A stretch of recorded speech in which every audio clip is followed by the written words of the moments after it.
tiga bagi di dalam ilmu tauhid yang wajib,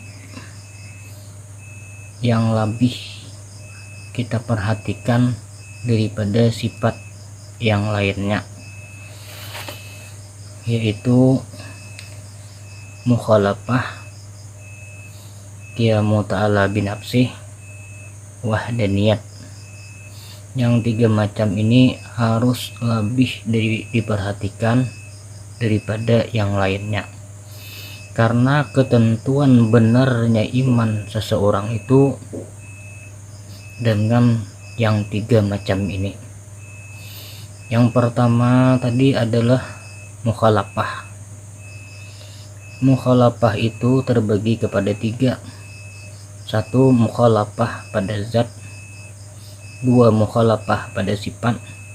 Tiga, mukhalafah pada af'al. Mukhalafah pada zat Allah Subhanahu wa ta'ala, yaitu bahwa zat Allah ta'ala itu tidak disifati dengan sifat makhluk seperti berjisim macam kita,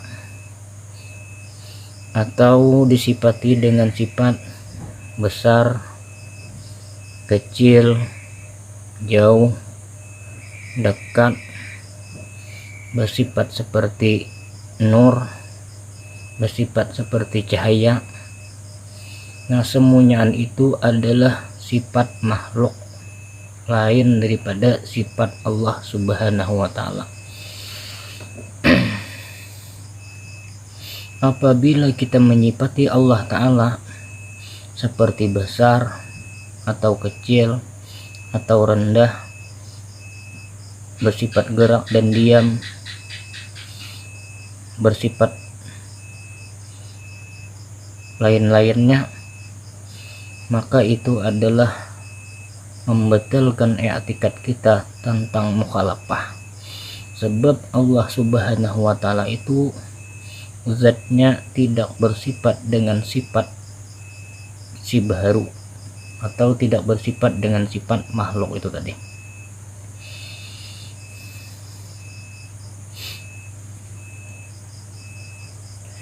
Dan sifatnya, sifat Allah Ta'ala tidak disifati dengan sifat makhluk, seperti melihat dengan biji mata, mendengar dengan telinga, berkata-kata dengan lidah, berkehendak dengan hati umpama. Nah, itu adalah sifat-sifat makhluk. Sifat Allah Subhanahu wa ta'ala lain daripada yang demikian itu. Melihat tiada dengan mata, mendengar tiada dengan telinga, berkata-kata tiada dengan lidah. Kenapa? Mukhalafah, dari pengalasan.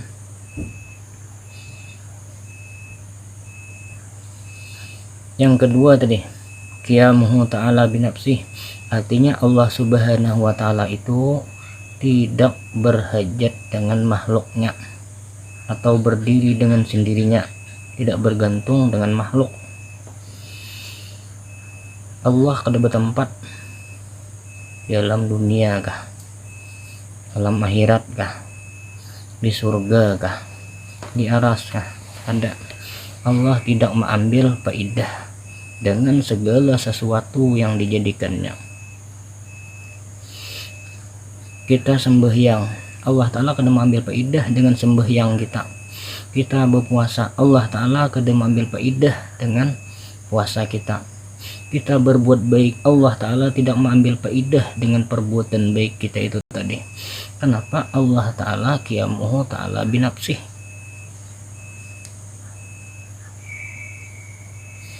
Jadi bagaimana makna sembahyang diterima Allah, puasa diterima Allah?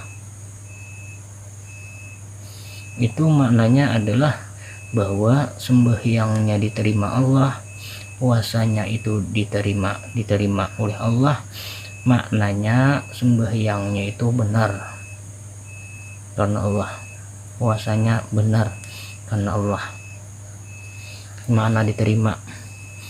Dan bisa juga dimanai makna diterima itu amal ibadah kita tadi adalah diberi Allah Ta'ala pahala. Yang nomor 3 wahdaniyat tadi, esa pada zatnya, esa pada sifatnya, esa pada afalnya. Jadi di dalam kita kehidupan keseharian, baik siang atau malam, semuanya itu kita pandang adalah perbuatan Allah yang asa. Jadi paling tak pakai di dalam keseharian kita ini adalah masalah pengamalan wahdaniyat, sifat wahdaniyat. Arti pengamalan sifat wahdaniyat itu maksudnya adalah kita mengimani bahwa Allah Ta'ala asa pada perbuatannya. Bagaimana mengasakan Allah Ta'ala pada perbuatannya? Segala sesuatu yang kita lihat di alam, baik daripada gerak, diam, berpikir, hatar hati, kita melihat makhluk, semuanya itu adalah perbuatan Allah Subhanahu wa Ta'ala pada hakikatnya. Allah Ta'ala pada hakikatnya.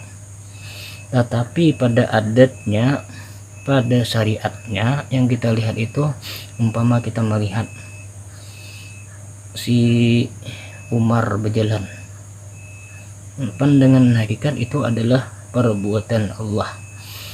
Pandangan syariat itu adalah perbuatan si Umar,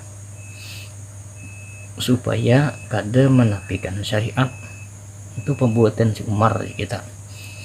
Tapi pada pandangan hakikat itu adalah perbuatan Allah Subhanahu wa Ta'ala yang menolongi si Umar itu tadi bahwa berjalan, yang menolongi si Umar itu tadi bahwa melihat. Nah, jadi antara hakikat dan syariat jangan dicampur aduk. Ada orang yang mengatakan, kalau aku sembahyang syirik, aku berpuasa syirik, itu kabunku syirik, itu biniku syirik, semuanya syirik. Nah, ini syariat menjadi hakikat. Ini pun kada bujur juga. Kalau ia mengakui aku yang sembahyang, aku yang puasa, itu kabunku, itu biniku, sampai ke dalam hati, cuman ia berpandangan dengan pandangan syariat.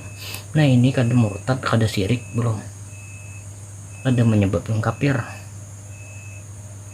Tetapi kalau ia berpandangan aku sembahyang, aku berpuasa, nasi mengenyangkan, banyu menghilangkan haus, parang melukai, dengan sendirinya aku sembahyang tanpa bantuan Tuhan, aku berpuasa tanpa bantuan Tuhan, nasi mengenyangkan tanpa bantuan Tuhan, air menghilangkan haus tanpa bantuan Tuhan, parang melukai tanpa bantuan Tuhan, menjadi i'tikad dan keyakinannya macam ini, maka ini merusak keyakinan kita masalah dipintang wahdaniyat. Apabila wahdaniyat diapal rusak, maka rusaklah sifat yang lainnya. Bila iman kita masalah wahdaniyat rusak, maka iman kita dipintang qiyamut ta'ala binafsih rusak, iman kita tentang mukhalafah rusak juga, terus sampai ke wujudnya.